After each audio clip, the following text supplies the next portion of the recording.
हमारे व्यस्त जीवन में ईश्वर की आवाज़। हमारे पास जो है हम उसी को दूसरों को दे सकते हैं।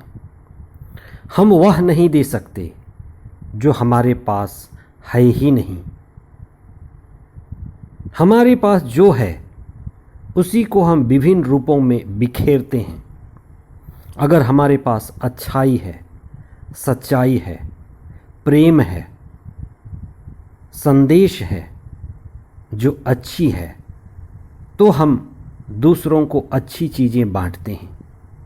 अगर हमारे पास क्रोध है, बुराई है, हिंसा है, तो हम जाने अनजाने घर में, परिवार में, हम जहाँ भी जा रहे हैं वही बिखेर रहे हैं। जब आंधी चलती है तो अपने साथ हवा में कई चीज़ों को उड़ा कर ले जाती है। कई पेड़ पौधों के बीज भी उड़ जाते हैं और कई बार ये हमारे छत में भी पहुंच जाते हैं। जब हम दुख, कष्ट और पीड़ा में होते हैं तो कई जगहों पर जाते हैं। लोग दुख, कष्ट और पीड़ा, सतावट, युद्ध, भूखमरी, बाढ़ और विभिन्न आपदाओं के कारण दूसरे जगह पर जाने को मजबूर हो जाते हैं। प्रभु ईसा के चेले और उनके अनुयायी कष्ट के कारण, सतावट के कारण बिखर गए। लेकिन इस बिखराव में अच्छी बात थी कि वे लोग अच्छे थे, ईसा के संदेश से भरे हुए थे, उनकी शिक्षा से भरे हुए थे। इसलिए वे जहां भी गए अच्छाई बिखेरने लगे। इसीलिए ईसा के बाद जो पहला समुदाय बना वह सुसमाचार से भरा हुआ था, अच्छे संदेशों से भरा हुआ था। वे छोटे छोटे समुदायों में अलग अलग जगह जाकर बस गए। वहाँ उन्होंने अच्छाई, सच्चाई और अनंत जीवन की शिक्षा को बांटना शुरू किया। पास्का का तीसरा सप्ताह 4 मई 2022 बुधवार। पहला पाठ प्रेरित चरित अध्याय 8 पद संख्याएं 1 से 8 तक और संत योहन का सुसमाचार अध्याय 6 पद संख्याएं 35 से 40 तक। संत योहन के सुसमाचार में अध्याय 12 पद संख्या 24 और उसके आगे ईसा ने कहा है, जब तक गेहूं का दाना गिरकर मर नहीं जाता तब तक अकेला ही रह जाता है, लेकिन जब वह जमीन पर गिरकर मर जाता है तब वह 100 गुना फल लाता है। इसलिए गेहूं के दाने को गिरना, मरना और विलीन हो जाना जरूरी है। उसी में जीवन छिपा हुआ है। प्रारंभिक कलीसिया ईसा और उनके शिष्यों के साथ भी यही बात लागू हुई। वे अत्याचार के कारण विभिन्न जगहों में फैल गए, लेकिन वे जहां भी गए वे नमक और दीपक बन गए, पुनर्जीवित ईसा के साक्षी बन गए। इसलिए हर समय दुख का परिणाम बुरा नहीं होता। हाँ, कोई भी व्यक्ति जानबूझकर अत्याचार और विपत्ति की कामना नहीं करता, नहीं हम उनका निमंत्रण करते हैं, लेकिन ईश्वर के कार्य करने का तरीका बिल्कुल अलग है, अद्भुत है, अनोखा है। वह टेढ़ी लकीर में भी सीधी लिख सकता है।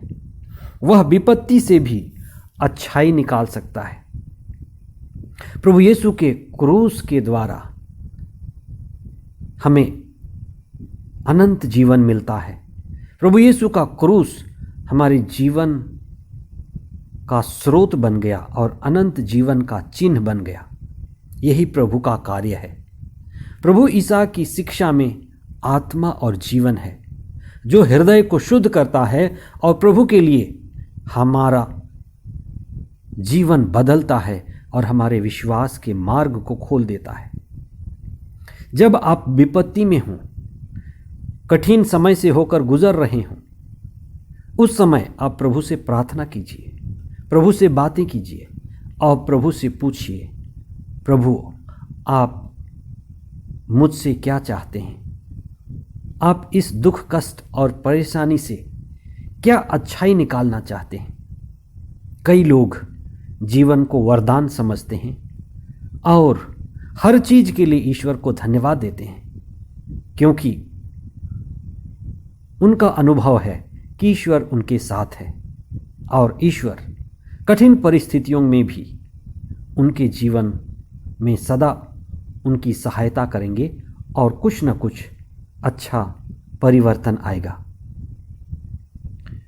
जो लोग ईश्वर के साथ रहकर दुख उठाते हैं, ईश्वर की उपस्थिति में होकर दुख उठाते हैं, वे प्रार्थना करते हैं और वे कहते हैं कि मुझे जो चाहिए वह मुझे मिला ही हुआ है।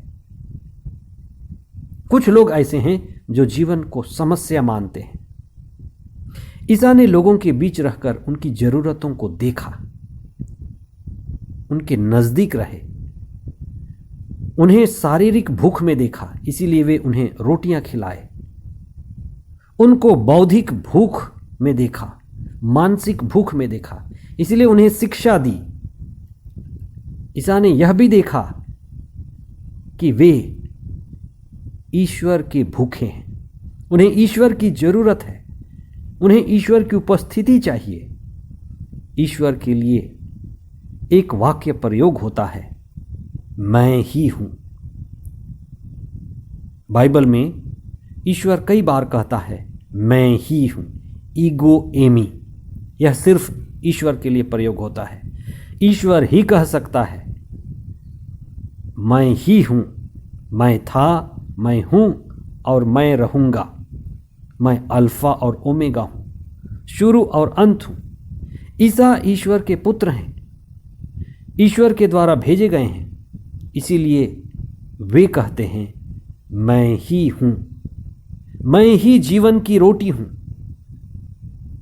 रोटी सिर्फ रोटी मात्र नहीं, लेकिन रोटी में जीवन छिपा हुआ है, उसमें शक्ति छिपी हुई है। और ये रोटी जिसमें ईश्वर का प्राण है,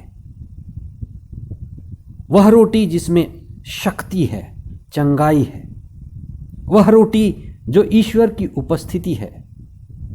इसीलिए जब हम प्रभु को ग्रहण करते हैं, परम प्रसाद में ग्रहण करते हैं, और जब हम परम प्रसाद को ग्रहण करते हैं, प्रभु को आत्मसात करते हैं, प्रभु यीशु को अपना बनाते हैं, यही तरीका है। इसलिए हम जो खाते हैं, प्रभु के शरीर को ग्रहण करते हैं, परम प्रसाद को ग्रहण करते हैं, तो हम जो खाते हैं वही बन जाते हैं। इसी के लिए हमें सजग होकर प्रार्थना करनी है और इसी की चेतना में बढ़ना है कि मैं रोज प्रभु यीशु को परम प्रसाद में ग्रहण करूं और प्रभु यीशु के जैसे बन जाऊं। मैं रोज प्रभु के दिव्य वचन को सुनूं और आत्मा से भर जाऊं और प्रभु की तरह हो जाऊं। मैं रोज प्रभु यीशु के जैसे प्रार्थना करूं और परम प्रसाद को ग्रहण करूं, उनके शब्द के द्वारा ईश्वर की आत्मा को ग्रहण करूं और उनके जैसे बन जाऊं।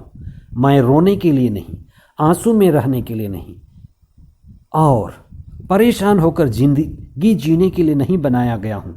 मैं आनंदमय जीवन जीने के लिए, आत्मामय जीवन जीने के लिए, प्रभुमय जीवन जीने के लिए बनाया गया हूं। आइए हम इस पर चिंतन करें और प्रार्थना करें।